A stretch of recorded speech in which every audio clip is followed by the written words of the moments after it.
Bonjour à tous, eh ben nous voilà pour, je pense que l'unité d'apprentissage de sixième 2. Donc on a déjà tout fait de, oh là, UAA, on appelle ça unité d'apprentissage. On a déjà fait les cinquièmes, on a fait premier chapitre de sixième et maintenant c'est le deuxième courage, ça va jusqu'à 5. Donc voilà, ça avance bien. Et maintenant donc la vidéo précédente c'était les probabilités et maintenant on a je pense deux exercices sur les lois de probabilité. Maintenant je pense que probabilité, je pense qu'il y a deux lois à mon avis les plus courantes. À mon avis, c'est sur ces lois-là que vous allez avoir des questions à l'examen. Donc, on a d'abord l'exercice 13. Et là, c'est la loi binomiale, pardon, binomiale. Voilà, j'espère que vous voyez. Et puis, on a l'exercice, je pense, 14. Et ça, c'est sur la loi normale. Voilà. OK, donc deux exercices. On commence par le premier exercice, 13. Et donc, je vais d'abord vous lire à nouveau, hein, parce que ce n'est pas très facile de comprendre les énoncés en français, hein. Donc, toujours bien écouter et ne pas trop vous inquiéter si vous ne comprenez pas tout. Ce sont les chiffres surtout que vous devez comprendre. Donc, vous avez un examen de maths. C'est la situation et c'est même une bonne situation parce que vous avez un examen de maths mardi. Et vous aurez 20 questions. Donc, j'écris déjà à l'examen, il y a 20 questions. Et ce sont des questions à choix multiples, des CM. Vous n'avez rien étudié. J'espère que vous n'êtes pas dans le cas, mais bon. Alors, à chaque question, il y a 5 réponses possibles. Et des 5 réponses, il y a une réponse qui est correcte. D'accord? Donc, ça, c'est important de savoir. Maintenant, vous allez répondre au hasard. Donc, vous n'avez pas étudié, vous allez répondre un peu comme ça, vous mettez les croix un peu par-ci, par-là. Et donc, la question maintenant, la première question, donc 13.1, c'est quelle est la probabilité d'avoir 10 sur 20? Donc, quelle est la probabilité de passer l'examen si vous n'avez pas étudié et vous indiquez un peu au hasard? OK, et donc, ici, nous allons utiliser la loi binomiale et l'élément bi dedans explique bien que on utilise cette loi quand il y a deux possibilités. C'est quoi ici la possibilité? La réponse est bonne ou la réponse n'est pas bonne. Donc, il y a chaque fois deux possibilités. OK? Euh, Bien. Quoi d'autre? Oui, donc je dois vous donner la formule et c'est là que je dis, essayez de simplement refaire les exercices de cette vidéo plusieurs fois, parce que pour ceux qui ne sont pas des vrais matheux, c'est un peu compliqué. Et parfois, ça c'est le chapitre où j'ai le plus de questions. Donc, mon conseil, c'est quand même passer beaucoup plus de temps sur dérivées, intégrales, logarithmes, et un peu moins ici, parce que, en fait, normalement, vous devez tout bien étudier. Mais si vous devez choisir, ici, essayez simplement d'exécuter les exercices. Mais donc, je vais devoir calculer la probabilité de x est égale à k. Ça, c'est la formule. Et c'est la formule que vous devez noter et mémoriser. Est égal à, donc la probabilité, je la calcule comment? Voilà, multiplié par p exposant k, multiplié par 1 moins p exposant n moins k. Donc, s'il vous plaît, cette formule, vous la notez, vous l'étudiez deux, trois fois par jour, très régulièrement, un tout petit peu, pas la veille de l'examen, parce qu'alors vous allez tout mélanger. Maintenant, qu'est-ce que, évidemment, je dois savoir? C'est quoi K, N et P? K, ça c'est votre valeur. K est votre valeur, la valeur que vous voulez obtenir. Et donc, c'est le K, et c'est quoi pour nous? C'est 10, parce que moi, je veux obtenir la valeur 10. Hein? 10 sur 20, mais 10. Donc, K, c'est votre valeur, et ici, c'est 10. N, N, ça vient de nombre, c'est le nombre de possibilités, le nombre d'expériences qu'il y a. Ici, c'est 20.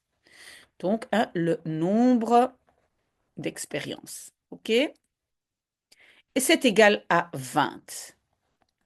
P, ben, P, vous le savez, P, quand on étudie les probabilités, ben, évidemment, c'est la probabilité.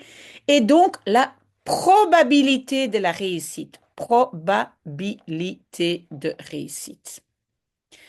OK, et alors, on va voir que, qu'est-ce qu'on va ici? Ici, on va voir 1, donc la totalité moins la probabilité de réussite. Ben, donc, la totalité moins la probabilité de réussite, c'est l'échec. Donc, ici, en fait, ce que j'ai, c'est l'échec. Ce n'est pas très important, simplement, je vous le dis. OK, maintenant, on sait ce que c'est.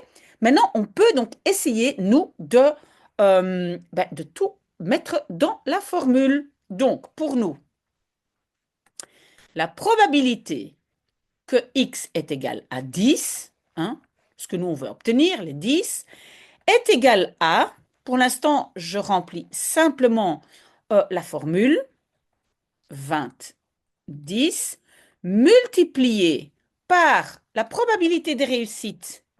Ben, c'est 10 sur 20, mais 10 sur 20, c'est aussi... non, pardon, qu'est-ce que je dis? La probabilité de réussite par question, évidemment. Dites-moi, quelle est la probabilité de réussite dans chaque question? Ben, c'est 1 sur 5. D'accord? J'ai 5 réponses possibles, j'ai une qui est la bonne. Donc, le petit p, la probabilité de réussite par question, est ça. Exposant k était 10, parce que moi je veux 10 de réussite, multiplié par, on va dire, l'échec, c'est 1 moins p. P, on avait dit, c'était 1 sur 5. Euh, Qu'est-ce que je fais là? Oui, oh, mais il fait toujours des drôles de trucs là, désolé. Et aussi exposant donc n moins k. N moins k, c'est 20 moins 10. J'ai simplement rempli la formule et désolé par ce machin qui s'est rajouté. OK, donc maintenant je vais continuer, est égal à. Alors maintenant, je dois savoir comment est-ce que je calcule ceci. Ça, c'est à savoir par cœur.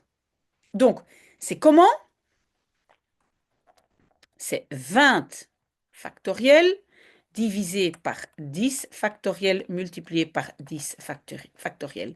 Ça, vous devez savoir. Notez-le quelque part, vous devez savoir. OK?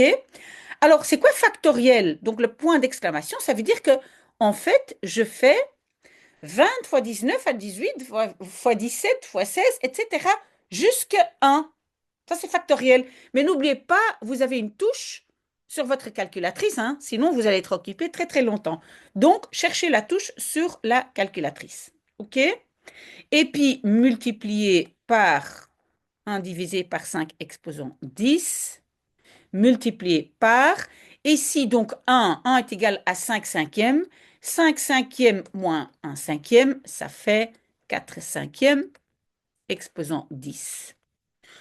OK, donc tout ça, vous allez calculer avec votre calculatrice. J'espère que ça va. Ça dépend de votre calculatrice, donc moi, je ne peux pas le dire. À vous de chercher. Et donc, moi, j'arrive, quand j'ai tout calculé, j'arrive que c'est égal à 0,002. Et moi, je vais exprimer ça en pourcentage. Donc, en pourcentage sur 100, c'est en fait 0,2 sur 100 ou pourcent. N'oubliez pas de bien répondre. La probabilité de réussite, hein, donc la probabilité d'obtenir un 10 sur 20 est de 0,2%. Donc, c'est clair qu'il ne faut pas essayer d'aller à l'examen sans avoir étudié parce que ça, c'est votre pourcentage de réussite et seulement quand il y a des choix multiples. Donc, voilà, encore moins que si on doit répondre soi-même. OK, on n'oublie pas de mettre sa réponse. 13,2, j'ai encore un 13,2. 13,2, c'est quoi? C'est quel est le résultat le plus probable? Le résultat le plus probable, hein, le résultat que probablement vous allez obtenir. En fait, traduire le résultat le plus probable en langage mathématique, ça s'appelle l'espérance mathématique. L'espérance mathématique. Et moi, je trouve que les mots sont bien choisis, hein. Mathématique. Oui, c'est donc ce que je peux espérer d'avoir comme résultat. Mais donc, le résultat le plus probable en langage mathématique, ça s'appelle l'espérance mathématique. Il y a une formule pour ça aussi. Donc ça, c'est aussi une formule que vous devez retenir. Jusqu'à présent, j'ai deux formules pour les lois de probabilité. Voilà. Donc, ma deuxième formule.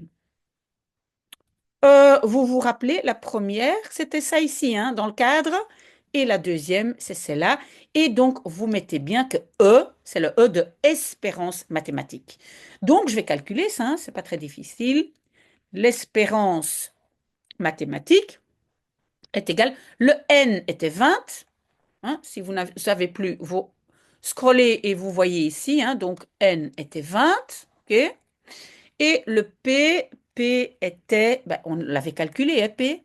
Donc, c'était ici, hein. C'était la probabilité. OK? Donc, c'était 0,2. Je fais le calcul et moi, je vois ça comme ça. C'est 4. Donc, je n'oublie pas d'écrire ma réponse.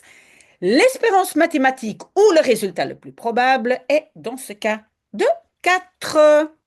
OK? Ça, c'était l'exercice 13. Et maintenant, on passe à l'exercice 14 que je vais d'abord l'écrire.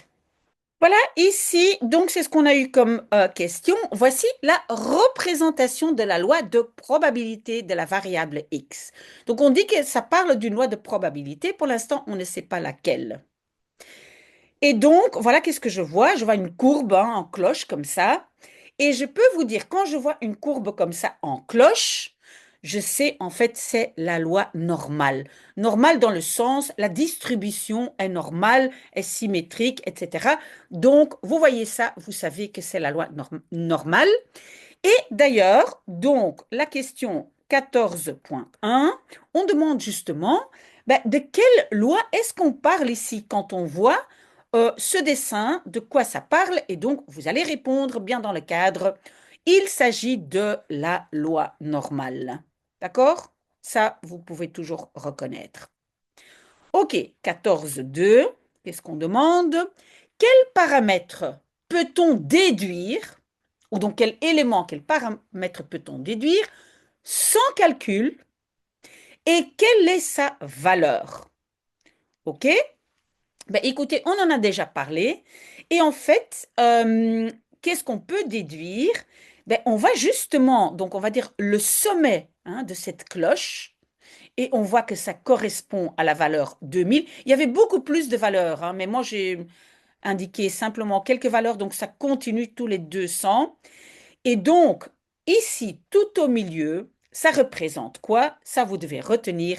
Ça représente l'espérance mathématique.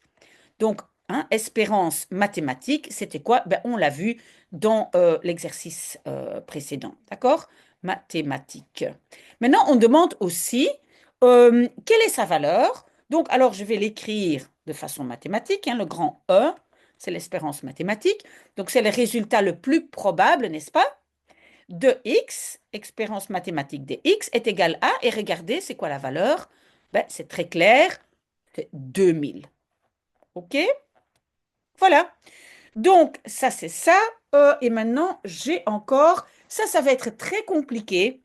Donc, essayez de me suivre, ne vous cassez pas la tête. Mais ici, 14.3, je sais que jusqu'à présent, j'ai eu le plus de questions justement sur cet exercice-là. Maintenant, donc, qu'est-ce qu'on va nous donner? Je ne vais pas redessiner. Simplement, on nous a donné, donc il y a une ligne à 2400 ici. Voilà. Et puis, voilà, cette zone, hein, tout ça, pas ce qui se trouve après 2400, mais donc tout ça, donc cette zone grisée, si on veut. Et donc, on demande, sachant que l'air grisé, donc l'air qu'on voit ici, hein, vaut 0,8621, quelle valeur approchée entière de l'écart type peut-on proposer? Ça fait beaucoup de mots, on n'aime pas ça, mais donc on va essayer de analyser ça un tout petit peu. Donc, on va dire euh, l'air grisé. L'air grisé, on va déjà noter ça, donc est égal à une valeur de 0,8621. On demande maintenant quelle valeur approcher, mais là, approcher pour l'instant, on laisse tomber. Donc, approcher entière, ça veut dire il ne faut pas donner une réponse après la virgule, mais pour l'instant, on laisse tomber. Donc, quelle valeur de l'écart type peut-on proposer? Donc maintenant, on doit trouver la valeur de l'écart type. Et l'écart type, c'est aussi simplement une formule. Donc, qu'est-ce qu'on cherche? Et je vais le marquer ici, l'écart type. Donc ça aussi, vous devez connaître ce terme. Normalement, on le présente par sigma, hein, donc une lettre grecque. Voilà. Et donc, il faut savoir quel écart type proposer. Vous devez savoir que pour trouver l'écart type, vous avez besoin du tableau de valeurs. Les tableaux de valeurs, et rappelez-vous, ceux qui me suivent déjà depuis quelque temps savent que j'avais dit à l'examen même, pardon, vous recevez, c'est un grand tableau avec plein de chiffres. Vous le trouvez quelque part, je ne sais pas où, dans un lien que j'ai donné avant. Si vous voulez savoir à quoi ça ressemble, vous pouvez aussi googler. Et donc, c'est simplement une feuille avec des colonnes et des colonnes de chiffres dessus, de nombres dessus. Mais je vais tout de suite vous expliquer comment l'utiliser. Donc, vous prenez le tableau de valeurs de Z, hein, donc c'est les valeurs de Z qu'on donne. Donc, moi, je vais le dessiner ici, hein. Donc, on a un tableau avec, voilà, beaucoup de colonnes, d'accord? Je vais trouver, ou je vais chercher plutôt ma valeur ici. Je vais la trouver, si vous regardez bien, quelque part à droite en dessous, et c'est 0,8621. Je la trouve. Qu'est-ce que maintenant je vais faire? Je vais trouver la valeur qui est tout à fait devant. Vous allez voir, c'est 1. Et la valeur qui est tout à fait au-dessus, et c'est 0,09. Ça veut dire quoi? Que cette valeur correspond à 1,09. On additionne les deux. C'est comme ça que ça fonctionne. J'espère que vous avez compris. Donc, comment est-ce que je dois écrire ça? On va dire en langage de probabilité. C'est pas très évident, mais si vous oubliez, vous écrivez simplement. Donc, la probabilité, moi je vais aussi écrire le reste, que la variable normale, qu'on appelle z, est inférieure à ce qu'on a trouvé, est donc égale à 0,8621. Donc c'est comme ça qu'on écrit ce qu'on a trouvé. Donc la probabilité est ça, d'accord? De z est inférieur à 0,9. Maintenant, nous, on sait que la probabilité de x, c'était quoi? Ben, le x, on va re-regarder. Ben, ici, le x, vous voyez, l'élément x ici, c'est ça. D'accord? Donc, ma fonction jusque x, 2400. Et donc, inférieur, hein, parce qu'inférieur, ça veut dire, ben, inférieur, ça veut dire dans ce sens-là. Hein, c'est pour ça qu'on a inférieur à. Vous comprenez ça? Donc, si inférieur, ça veut dire, je prends toute la fonction, mais plus petit que cette valeur. Pas parce que plus loin, ça serait vers ce côté-là. Et ça, je ne veux pas parce que ce n'est pas la zone grisée. OK?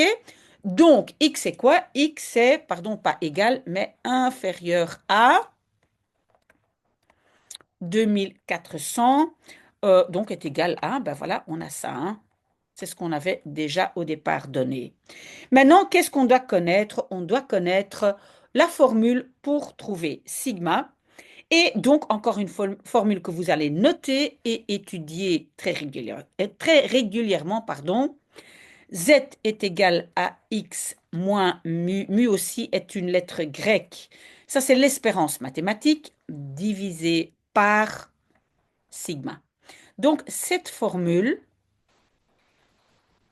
aussi à connaître et donc peut-être écrire ici entre parenthèses, ben, le mu là, c'est l'espérance mathématique, hein, pour ne pas oublier.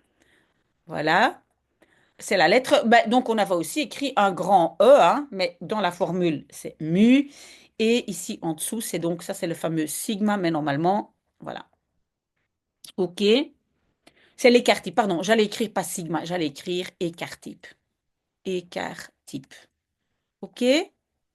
Oui, je sais, c'est pas très facile pour ceux qui sont pas des vrais matheux. Mais ça, c'est notre formule. Et qu'est-ce qu'on va faire? Ben, on va simplement tout mettre dedans. Qu'est-ce qu'on avait trouvé pour Z? On avait trouvé 1,09 est égal à X. X était combien? C'était 2400 moins l'espérance mathématique est de combien? Ben, l'espérance mathématique, rappelez-vous, c'était ici, hein? Ça, on avait dit au départ, voilà, ici, hein, on avait indiqué ça là. Donc, l'espérance mathématique, si on voit une cloche comme ça, c'est la valeur de x au milieu, hein. OK? Donc, je mets moins 2000 divisé par ben, sigma, mais je ne connais pas sigma, justement, c'est ça que je veux savoir. OK, donc je vais continuer mon calcul. Sigma, je vais le mettre par là, n'est-ce pas? Et le 1,09 vient en dessous. Donc, moi, j'ai sigma est égal à 2400 moins 2000, c'est 400. Et en dessous, ben, j'ai ici le 1,09 hein, qui vient en dessous. Et donc, finalement, je trouve que sigma est égal à 367, virgule quelque chose. Pourquoi je n'ai pas marqué ce qui est après la virgule? Parce que dans l'énoncé, il y a marqué approcher entière. Donc, ça veut dire approximativement. Et entière, ça veut dire rien après la virgule. Donc, vous devez savoir comment arrondir. Hein? Si c'est plus grand après la virgule, plus proche de 7, je prends 7. Si c'est plus petit, je prends le 6. Vous devez savoir comment arrondir. Dites-moi si vous n'êtes pas d'accord ou si vous ne savez pas pourquoi. Moi, j'ai pris 3, 6, 7 et on a fini cette vidéo qui était peut-être quand même un tout petit peu compliqué.